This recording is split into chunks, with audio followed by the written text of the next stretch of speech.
30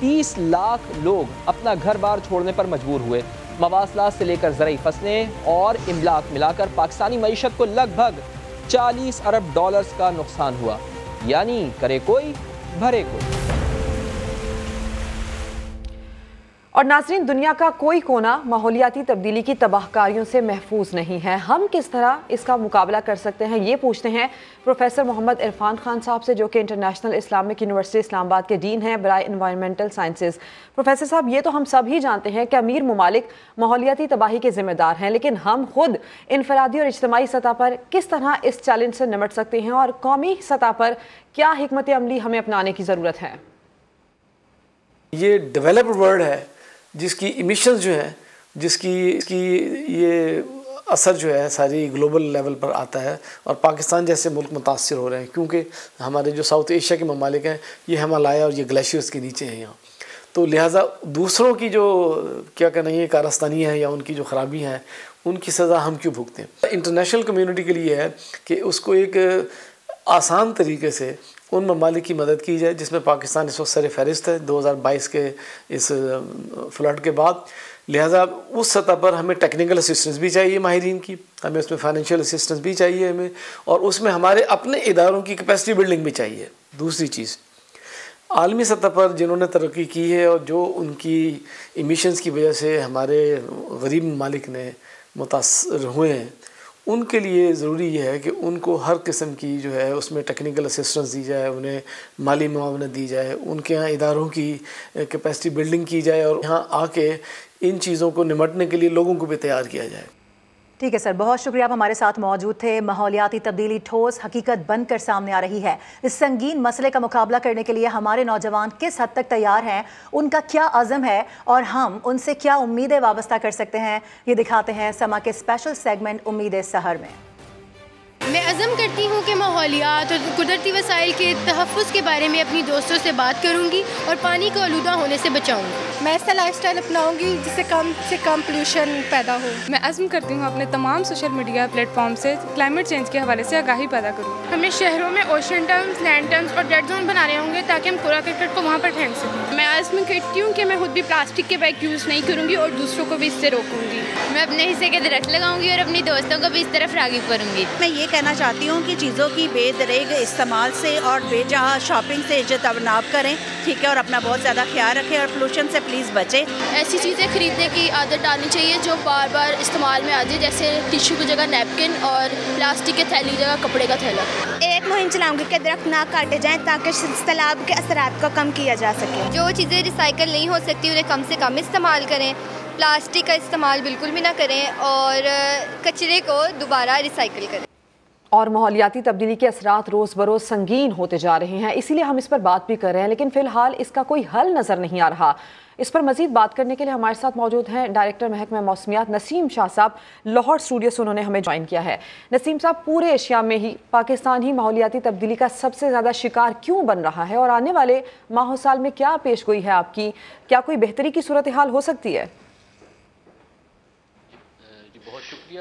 پہلی تو بات یہ ہے کہ میں محکمہ ماحولیات سے ہوں، محکمہ تحفظ ماحول سے ہوں، اور دوسری بات یہ ہے کہ ابھی آپ نے ایک رپورٹ میں جیسے بتایا کہ پاکستان کا کنٹریبیوشن ٹورڈ کلائمیٹ چینجز لیس دین 1% ہے، بٹ افیکٹیز میں ہم پہلے 10 نمبروں میں آتے ہیں، ڈیو ٹو یہ جو ہماری ملک کی جو ایک خاص اس ریجن میں جو ہم ممالک ہیں، اور اسپیشلی ہم سب سے زیادہ افیکٹ ہم ہو رہے ہیں۔ یہ کثافتیں کہیں اور سے جنریٹ ہو رہی ہیں لیکن اس میں متاثر ہم ہو رہے ہیں۔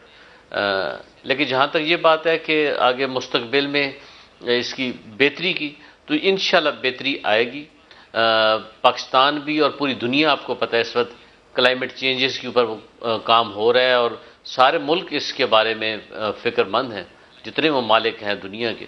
تو یہاں پہ جہاں تک پاکستان کی بات ہے، ہمیں بہت زیادہ ایکسٹینسو ٹری پلانٹیشن کی ضرورت ہے، کیونکہ ہمارا جو درختوں کا والیوم ہے وہ بہت کم ہے۔ انٹرنیشنل سٹینڈرڈ 25% ہے، ویئرز ہم 5% سے بھی کہیں کم ایریا جہاں پہ درخت ہیں۔ اور اسی طرح اگر ہم انڈسٹری کی بات کریں تو انڈسٹریز کو ہم پابند بنا رہے ہیں اور کوشش کر رہے ہیں کہ وہ اپنی فیکٹریوں کے جو پلانٹس ہیں وہ ان کو انوائرمنٹ فرینڈلی بنائیں اور جہاں جہاں پہ امیشن کنٹرول سسٹم نہیں لگے وہ لگائیں. اور اس کے لیے پنجاب حکومت نے تو اس دفعہ تقریباً 2 بلین روپیز مختص بھی کی ہے اور کوشش ہے کہ تمام ایسے یونٹس جو ہیں جن میں دھواں کنٹرول کرنے والا آلات نہیں ہے وہاں لگائے جائیں.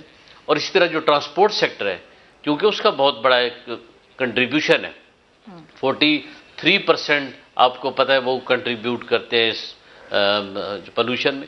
تو اب اس وقت پاکستان میں کوشش کی جا رہی ہے کہ جتنی گاڑیاں ہیں, چاہے وہ کاریں ہیں, چاہے بسیں ہیں, چاہے ٹرک ہیں, وہ ساری انٹرنیشنل سٹینڈرڈز کے مطابق ہی بنے اور بن رہی ہے تقریباً.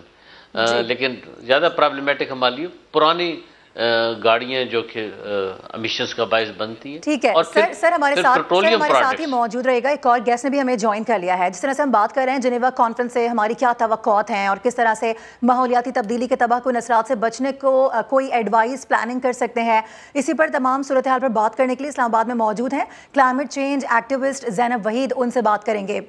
سر میں آپ سے یہ جاننا چاہوں گی کہ بین الاقوامی فورمز پاکستان کی نمائندگی کر رہے ہیں آپ, تو پاکستان کانفرنس سے آپ کتنی امید ہیں اور اس کا کیا نتیجہ نکل سکتا ہے؟ آپ سمجھتی ہیں کہ COP 27 سے مختلف اس کا نتیجہ ہو سکتا ہے؟ آپ کو کیا لگتا ہے؟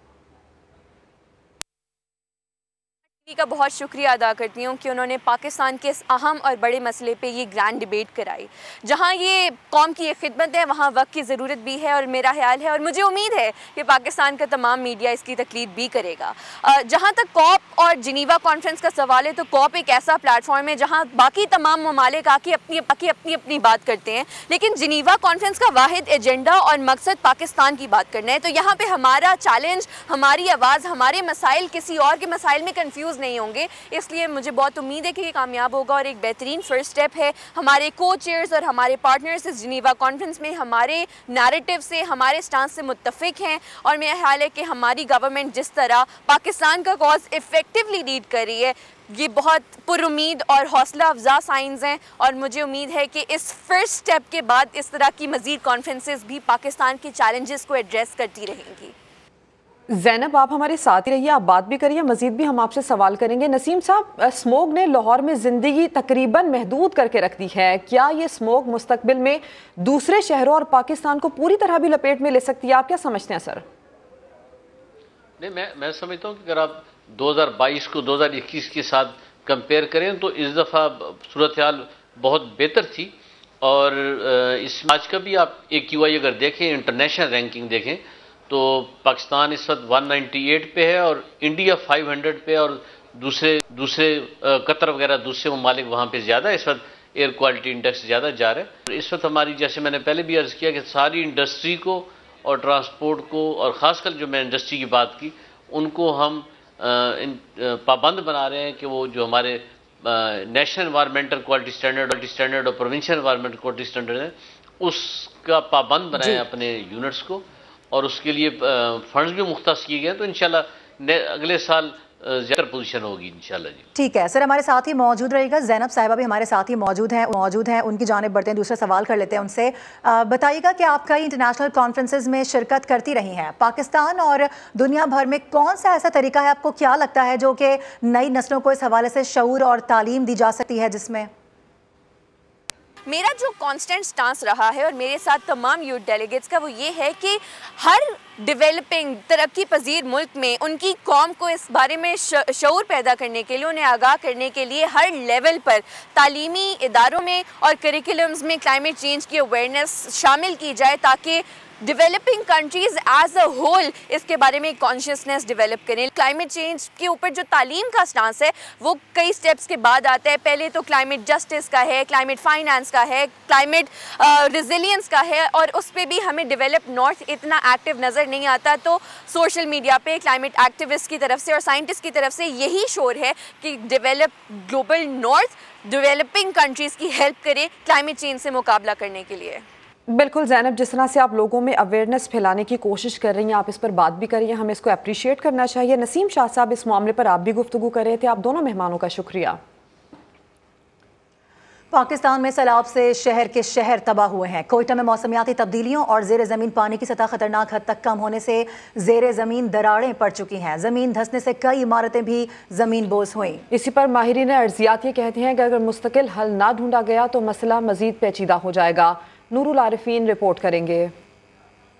ملک کا نواں بڑا شہر کوئٹہ سنگین خطرات سے دوچار ہے۔ موسمیاتی تبدیلیوں اور پانی کی سطح مسلسل گرنے سے زیر زمین بڑی تبدیلیاں رونما ہونے لگی ہیں۔ کئی علاقوں میں زمین دھسنے سے لمبی دراڑیں پڑ چکی ہیں۔ ماہرین ارضیات کا کہنا ہے کہ پانی کی سطح خطرناک حد تک گرنے سے زمین کی تہہ میں خلا پیدا ہو گیا ہے۔ شہر سالانہ 10 سینٹی میٹر کی رفتار سے نیچے دھنس رہا ہے۔ کانک ویلی ہے، مستونگ کی ویلی ہے، کلات ویلی ہے، پشین ویلی ہے، اس پورے علاقے میں یہ فینومینا ڈیولپ ہو رہا ہے۔ 28 لاکھ سے زیادہ آبادی والے شہر میں یومیہ ضرورت کا 94% یعنی 2.5 کروڑ گیلن سے زائد پانی ٹیوب ویلوں کی مدد سے نکالا جا رہا ہے، جس کی وجہ سے زیر زمین پانی کی سطح ماہانہ 1 سے 1.5 فٹ نیچے گر رہی ہے۔ جہاں پانی 100-150 فٹ کی گہرائی سے ہم نکالتے تھے، آج وہاں پہ ہم 1200 فٹ کی ہم گہرائی پہ چلے گئے ہیں۔ تو یہ وہ پانی تھا جو ہم سے آنے والی 2 یا 3 نسلیں بعد کے جو لوگ آنے تھے، یہ ان کا پانی تھا۔ پانی کی کمی کی وجہ سے کوئٹہ اور اس کے اطراف میں سینکڑوں باغات تباہ اور زرعی زمینیں بنجر ہو چکی ہیں۔ سینکڑوں ٹیوب ویلز بھی خشک ہو گئے ہیں۔ سنگین خطرات سے بچنے کے لیے زیر زمین پانی کو ریچارج کرنے کی اشد ضرورت ہے۔ بلوچستان میں جس کا 10 سال سے اس نے باغ تیار کیا تھا، اس نے محنت کر کے آج اس باغ کا ایک پودا بھی اس کے پاس موجود نہیں ہے، اس کا گھر موجود نہیں ہے۔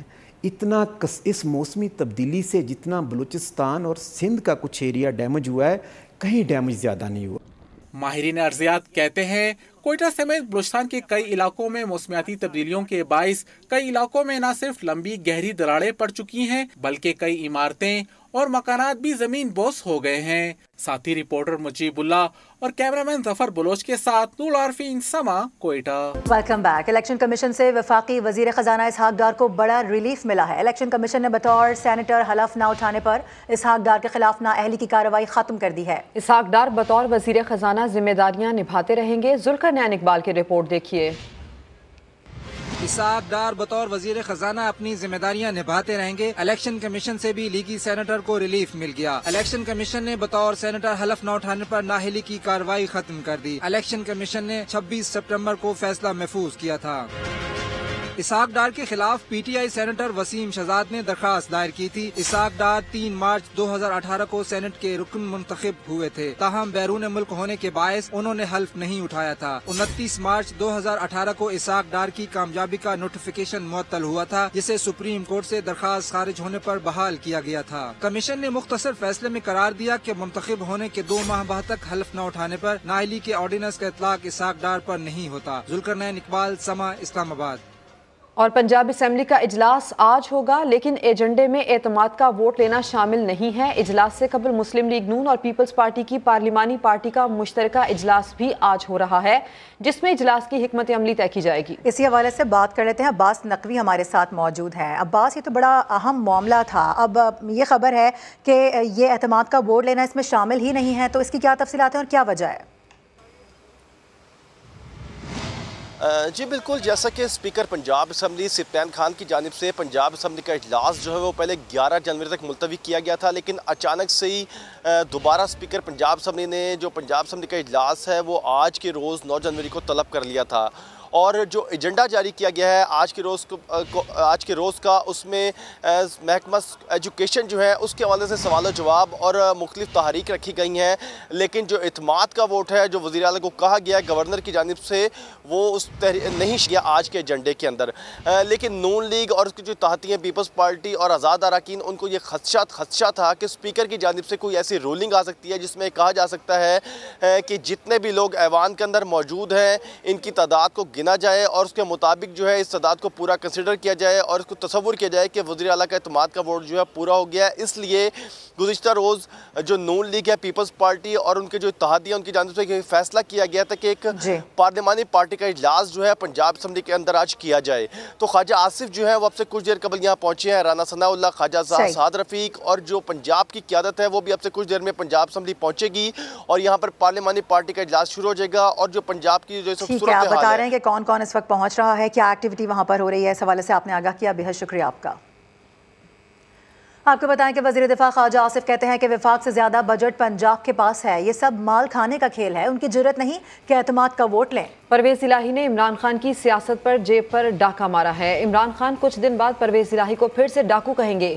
سما کے نمائندے شہزاد احمد سے انہوں نے گفتگو کی ہے، آپ کو دکھاتے ہیں۔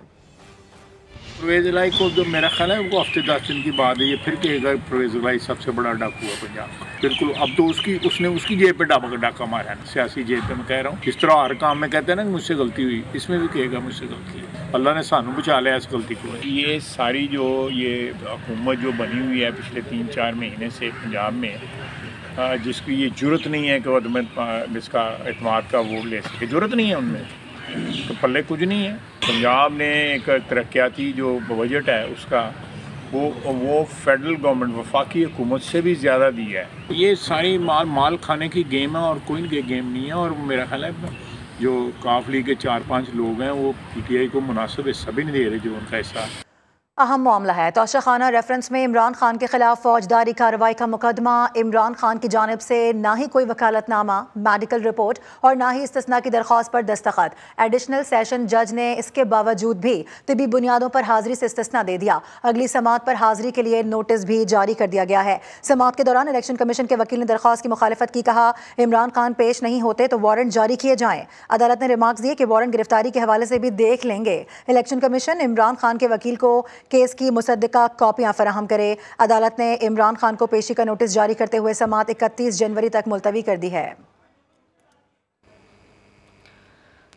یہاں آپ کو یہ خبر دیں کہ الیکشن کمیشن کا کراچی اور حیدرآباد ڈویژن میں بلدیاتی انتخابات کے لیے فوج اور رینجرز تعینات کرنے کا فیصلہ۔ الیکشن کمیشن نے وزارت داخلہ کو حساس ترین پولنگ اسٹیشنز کے باہر فوج اور رینجرز تعینات کے لیے خط لکھ دیا ہے۔ بات کریں گے، ذوالقرنین اقبال ہمارے ساتھ موجود ہیں، اپڈیٹ کیجیے Zulqarnain. Election commission of Pakistan نے فیصلہ کیا ہے کہ جو حساس ترین جو پولنگ اسٹیشن ہوں گے کراچی اور حیدرآباد کے، وہاں پر فوج اور رینجرز کو تعینات کیا جائے گا۔ اس سے پہلے کوئک رسپانس فورس کے طور پر پاک فوج اور رینجرز کی تعیناتی کی منظوری پہلے ہی دی جا چکی ہے۔ اب وزارت داخلہ کو خط لکھا گیا الیکشن کمیشن کی جانب سے، جس میں کہا گیا ہے کہ موجودہ جو سیاسی تناؤ کی صورتحال ہے اس میں کسی بھی قسم کے ناخوشگوار واقعے سے نمٹنے کے لیے جو حساس ترین پولنگ اسٹیشنز ہیں ان کے بعد اسٹیٹک ڈیوٹی کے اوپر پاک فوج اور رینجرز کے اہلکاروں کی موجودگی کو یقینی بنایا جائے، کیونکہ اور کوئی رسپانس فورس کو بھی ایکٹیو رکھا جائے، اور خاص کر جو پولنگ کا میٹیریل ہے وہ جب آر او آفس سے پولنگ اسٹیشن تک جائے گا اور پھر پولنگ اور کاؤنٹنگ کے بعد جب اس کو واپس ریٹرننگ افسران تک پہنچایا جائے گا، اس سارے عمل کے دوران عملے کو اور جو سامان ہے اس کو ہر صورت سیکیورٹی کو یقینی بنایا جائے۔ اس کے لیے جو سیکیورٹی اہلکار ہیں ان کو تعیناتی کے لیے الیکشن کمیشن نے ہدایت کر دی ہے وزارت داخلہ۔ تفصیل بتانے کے لیے شکریہ ذوالقرنین اقبال۔